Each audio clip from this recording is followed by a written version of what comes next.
নাহমাদুহু ওয়া নুসাল্লি আলা রাসূলিহিল কারীম আম্মা বাদ। দাজ্জালি মিডিয়ার অব্যাহত প্রচারণায় পাশ্চাত্য পশু সভ্যতার দূষণাদ ছড়িয়ে পড়ছে গোটা পৃথিবীতে।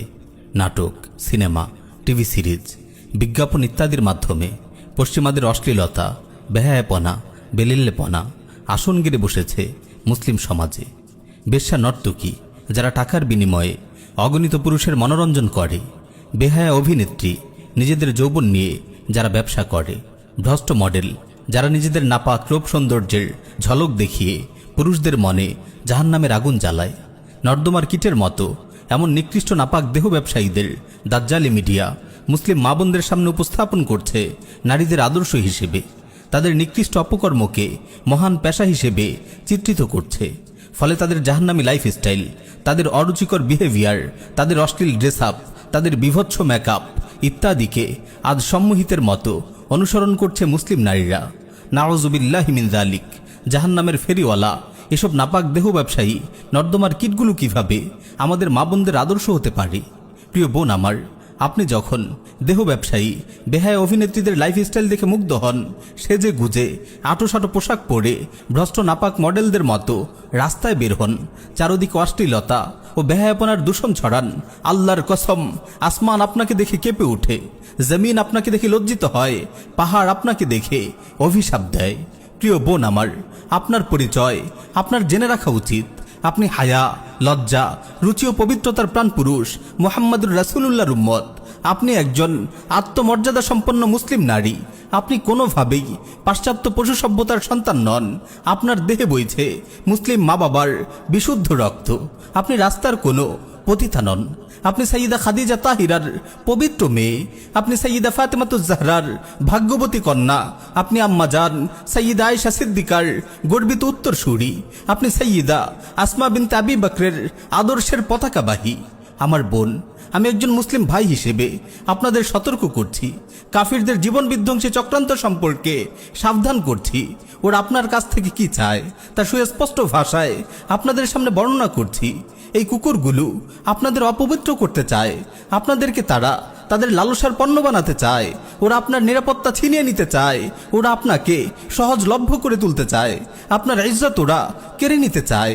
ওরা চায় আপনাকে সবার জন্য উন্মুক্ত করে দিতে। ওরা চায় আপনাকে পাবলিক প্রপার্টিতে পরিণত করতে। ওরা চায় আপনার প্রাইভেসিকে পাবলিক করে দিতে, আপনার রূপ সৌন্দর্য ও জীবন যৌবনের পবিত্রতা নষ্ট করতে। ওরা চায় নারীরা হোক সহজলভ্য, চারিদিকে ছড়িয়ে পড়ুক বেভিচার, চারিদিকে ছড়িয়ে পড়ুক ধর্ষণের পাপাচার। আল্লাহর কসম, ওরা আপনার শত্রু। ওরা চায় না আপনি একজন আদর্শ মা হন, আপনি একজন আদর্শ স্ত্রী হন। ওরা চায় না আপনি নিরাপত্তার চাদরে আবৃত থাকুন। ওরা চায় না আপনি কোনো সুখময় দাম্পত্য সাম্রাজ্যের রানী হন। তাই তো তারা মাতৃত্বকে একটি নিকৃষ্ট কাজ হিসেবে তুলে ধরার চেষ্টা করছে। আপনি কখনো দেখবেন না তারা মাতৃত্বকে একজন সফল মা হওয়াকে প্রমোট করছে, অথচ মাতৃত্ব একজন নারীর সর্বশ্রেষ্ঠ কেরিয়ার। এই মাতৃত্বের মাধ্যমে সে গড়ে তুলে নতুন প্রজন্ম। যদি মায়েরা সফল মা হতে পারেন, তবে গড়ে উঠে একটি সফল প্রজন্ম। প্রজন্ম গড়ার এই দায়িত্ব নারীকে কেউ চাপিয়ে দেয়নি। স্বয়ং আল্লাহ রাব্বুল আলামিন তাদেরকে দিয়েছেন প্রজন্ম বিনির্মাণের এই মহা গুরুত্বপূর্ণ কেরিয়ার। মানব জীবনের পরম সাফল্য জান্নাতকে তিনি রেখে দিয়েছেন মায়ের পায়ের নিচে। সুবহানাল্লাহ! হে মায়ের জাতি, আপনাদের পায়ের নিচে জান্নাত। মাতৃত্বই আপনাদেরকে এই অতুলনীয় মর্যাদা দান করেছে। মাতৃত্ব আপনাকে পুরুষের চেয়ে 3 গুণ বেশি মর্যাদা দিয়েছে। কিন্তু আফসোস, দাজ্জালি মিডিয়া মাতৃত্বকে কেরিয়ার হিসেবে মানতেই রাজি নয়। মুসলিম নারীরা আজ মাতৃত্বকে কেরিয়ার মনে করে না। আগামী দিনের কর্ণধারদের গড়ে তোলাকে কেরিয়ার মনে করে না। তাদের সন্তানদের নতুন পৃথিবীর নায়ক হিসেবে গড়ে তোলার মহা প্রচেষ্টাকে কেরিয়ার মনে করে না। তারা কেরিয়ার মনে করে নিজেদের পবিত্র রূপ যৌবন যাত্রীদের কাছে ফেরি করা এয়ার হোস্টেজের নোংরা পেশাকে। তারা কেরিয়ার মনে করে রিসিপশনে বসে লক্ষ লক্ষ পুরুষের কামুক দৃষ্টির নির্মম বলি হওয়াকে। তারা কেরিয়ার মনে করে পণ্য বিক্রির টোপ হিসেবে বিজ্ঞাপনের মডেল হওয়াকে। তারা কেরিয়ার মনে করে অভিনেত্রী হয়ে, নর্তকী হয়ে পরপুরুষের মনোরঞ্জন করাকে। তারা কেরিয়ার মনে করে অফিসে বস কলিগদের ইফটিজিংয়ের শিকার হওয়াকে। এই পাশ্চাত্য পশু সভ্যতার কুকুরগুলো বলে স্বামী ও সন্তানদের দেখাশোনা করা, তাদের সেবা করা পশ্চাৎপদতা। এসব নারীর জন্য অপমান।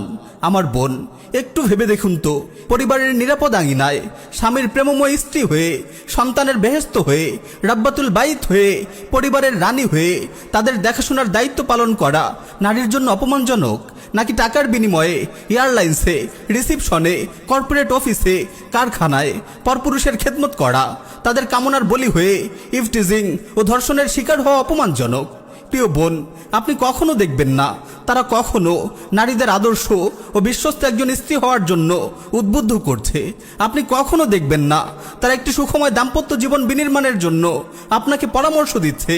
তারা কখনো একজন প্রেমময়ী বিশ্বস্ত স্ত্রীকে পুরস্কৃত করবে না, একজন শ্রেষ্ঠ স্ত্রী নির্বাচন করে তাকে সম্মানিত করবে না, কিন্তু সুন্দরী প্রতিযোগিতার নামে শ্রেষ্ঠ ব্যবসানারী নির্বাচন করবে, শ্রেষ্ঠ দেহ ব্যবসায়ী নর্তকী নির্বাচন করবে, শ্রেষ্ঠ বেহায়া অভিনেত্রী নির্বাচন করে তাকে পুরস্কৃত করবে। আমার বোন, সময় থাকতেই সতর্ক হন। নিজের দুনিয়া ও আখিরাতের সাফল্য ও কামিয়াবি নিয়ে ভাবুন। আল্লাহর ওয়াস্তে নাটক সিনেমার জাহান্নামী জগতে হারিয়ে যাবেন না। এসব নাটক ও সিনেমা দেখতে দেখতে আপনার পাশ্চাত্য পশু সভ্যতার কালচারগুলো সুন্দর ও স্বাভাবিক মনে হবে, তাদের অশ্লীলতা ও বেহায়াপনাকে প্রগতি মনে হবে। বেশি করে দিনই আলোচনা শুনুন, আপনাদের মহান পূর্বসূরি নারীদের জীবনে বেশি বেশি পড়ুন। ইনশাআল্লাহ আপনার জীবন ও যৌবন পবিত্র থাকবে, আপনি সুখময় দাম্পত্য জীবন লাভে ধন্য হবেন। আল্লাহ রাব্বুল আলামিন আমাদের সকল মা বোনকে হিদায়াতের উপর অটল রাখুন। আমিন ইয়া রাব্বাল আলামিন।